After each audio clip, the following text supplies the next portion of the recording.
ಅವ್ರಿಗೆ ಅಡ್ಮಿನಿಸ್ಟ್ರೇಷನ್ನೇ ಮಾಡೋಕ್ಕಾಗ್ತಿಲ್ಲ, ಅವ್ರ ಇಲಾಖೆಯಲ್ಲಿ ಅವ್ರು ಕೆಲಸ ಮಾಡೋಕ್ಕಾಗ್ತಿಲ್ಲ. ಇವತ್ತು ಏನಂದ್ರೆ ದ್ವೇಷದ ರಾಜಕಾರಣ. ಅವ್ರು ಇದ್ದರು ಯಾರು ಮಾತಾಡಿದ್ರು ಕೂಡ ಅವ್ರನ್ನ ಪುನಃ ಅವ್ರಿಗೆ ಜೈಲಿಗೆ ಹಾಕೋದು, ಅವ್ರಿಗೆ ತೊಂದರೆ ಮಾಡೋದು, ನಂತರ RSS ಅಲ್ಲಿ ಯಾರೇ ಹೋದ್ರೂ ಕೂಡ ಅವ್ರನ್ನ ಕ್ರಮ ತಗೊಳೋದು. ಇದ್ರ ಬಿಟ್ಟರೆ ಏನು ಅಂತ ಹೇಳಿದ್ರೆ ಮುಂದಕ್ಕೆ ಅವರು ಈ ರಾಜ್ಯದ ಉಪಮುಖ್ಯಮಂತ್ರಿಗಳಾಗಬೇಕು ಅನ್ನೋಂಥ ಕನಸು ಹಿಡ್ಕೊಂಡು ಈ ರೀತಿ ಮಾಡೋಂಥ ಕೆಲಸ ಮಾಡ್ತಾರೆ. ಒಂದು ಆಲ್ರೆಡಿ ಒಳ ಒಪ್ಪಂದ ಮಾಡ್ಕೊಂಡಾರ. ಏನು ಆ ಒಳ ಒಪ್ಪಂದ? ಸಿದ್ದರಾಮಯ್ಯನವರು ಅದೇ ರೀತಿಯಲ್ಲಿ ಮುಖ್ಯಮಂತ್ರಿಗಳಾಗಿ ಮುಂದುವರಿಬೇಕು. ಅಲ್ಲಿ ಹೈಕಮಾಂಡಲ್ಲಿ ಮಲ್ಲಿಕಾರ್ಜುನ ಖರ್ಗೆ ಅವರು ACC ಅಧ್ಯಕ್ಷರು ಏನು ತೀರ್ಮಾನ ತೊಗೊಂಡಿದ್ದಾರೋ ಅವ್ರನ್ನ ಮುಖ್ಯಮಂತ್ರಿಗಳಾಗಿ ಮುಂದುವರಿಸಬೇಕು. ಒಂದು ಅಜೆಂಡಾ ಏನಪ್ಪ ಅಂದರೆ ಅವ್ರ ಮಗ ಆದಂಥ ಪ್ರಿಯಾಂಕಾ ಖರ್ಗೆರನ್ನ ಉಪಮುಖ್ಯಮಂತ್ರಿಗಳಾಗಿ ಮಾಡಬೇಕು. ಅವರೆಲ್ಲ ಪ್ಲಾನ್ ಮಾಡಿಕೊಂಡೇ ಅವರೆಲ್ಲ ಕೆಲಸ ಅವ್ರು ಏನೇನು ಮಾಡ್ತಾ ಇದ್ದಾರೆ ಎಲ್ಲರೂ ಕೂಡ ಮುಚ್ಚಾಕಬೇಕು ಅನ್ನೋಂಥ ಕಾರಣದಿಂದ ಪ್ಲಾನ್ಡ್ ಆಗಿ ಹೋಗ್ತಾ ಇದ್ದಾರೆ.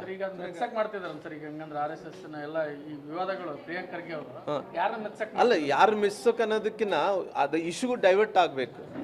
ಅವರು ಮಾಡ್ತಾ ಇರುವಂಥ ಎಲ್ಲ ಇವಾಗ ನೋಡ್ರಿ ಯಾವ್ಯಾವ ಇಶ್ಯೂಗಳು ತೊಗೊಂಬರ್ತಾರೆ ಅಂದ್ರೆ ಇವತ್ತು ಒಂದು ಕಡೆ ಸಮೀಕ್ಷೆ ನಡೆಸ್ತಾ ಇದ್ದಾರೆ.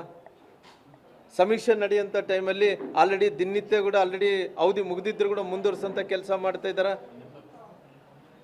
ಅವಧಿ ಮುಂದುವರ್ಸೋಂಥ ಕೆಲಸ ಮಾಡ್ತಾ ಇದ್ದಾರೆ. ಅದಕ್ಕೆ ಎಷ್ಟು ಖರ್ಚು ಮಾಡಿದಾರ ಇದೆಲ್ಲ ನೋಡಿದಂಥ ಟೈಮಲ್ಲಿ ಸುಮ್ಮನೆ ಡೈವರ್ಫಿಕೇಶನ್ ಮಾಡಬೇಕು ಅನ್ನೋಂಥ ಪ್ರಯತ್ನ ಮಾಡ್ತಾ ಇದ್ದಾರೆ. ಇಲ್ಲಿ ಅವ್ರು ಯಾವುದೇ ರೀತಿಯಲ್ಲಿ ಸೀರಿಯಸ್ ಆಗಿ ಮಾಡ್ತಾ ಇಲ್ಲ.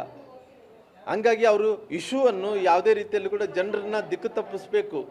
ಅವ್ರು ಇವತ್ತು ಬೆಂಗಳೂರಲ್ಲಿ ಪಾಟ್ರೋಲ್ಸ್ ತುಂಬಕ್ಕಾಗ್ತಾ ಇಲ್ಲ, ಮಳೆ ಜಾಸ್ತಿ ಆಗ್ತಾಯಿದೆ, ಅತಿವೃಷ್ಟಿ ಜಾಸ್ತಿ ಆಗಿರೋ ಕಾರಣ ಯಾರಿಗೆ ಮಂತ್ರಿಗಳು ಹೋಗಿ ಪ್ರವಾಸ ಮಾಡೋಕ್ಕಾಗ್ತಿಲ್ಲ, ಯಾರು ಕೂಡ ಅದಕ್ಕೆ ಪರಿಹಾರ ಹಣವನ್ನು ಕೊಡೋಕ್ಕಾಗ್ತಾರೆ. ಮುಖ್ಯಮಂತ್ರಿಗಳು ವಿಮಾನದಲ್ಲಿ ಬಂದರು, ನೋಡಿದರು, ಹೋದರು. ಅಷ್ಟೇ ಆಗಲಿ ಅವರು ಮಾಡಿದ್ದೇನಿದೆ, ಕೇಂದ್ರ ಸರ್ಕಾರನ ಹಣವನ್ನು ಮಂಜೂರಾತಿ ಮಾಡಿದೆ. ಇವರು ಇಲ್ಲಿ ತನಕ ಇದೆ, ಅವ್ರಿಗೆ ಪರಿಹಾರ ಹಣವನ್ನು ಕೊಡೋಕ್ಕಾಗ್ತಾ ಇಲ್ಲ, ಇವ್ರಿಗೆ ಸರ್ಕಾರ ನಡ್ಸೋಕ್ಕಾಗ್ತಾ ಇಲ್ಲ.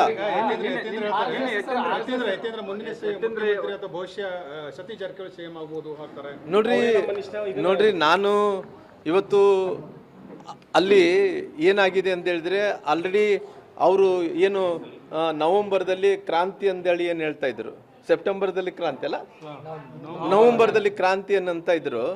ಆಲ್ರೆಡಿ ನವೆಂಬರ್ದಲ್ಲಿ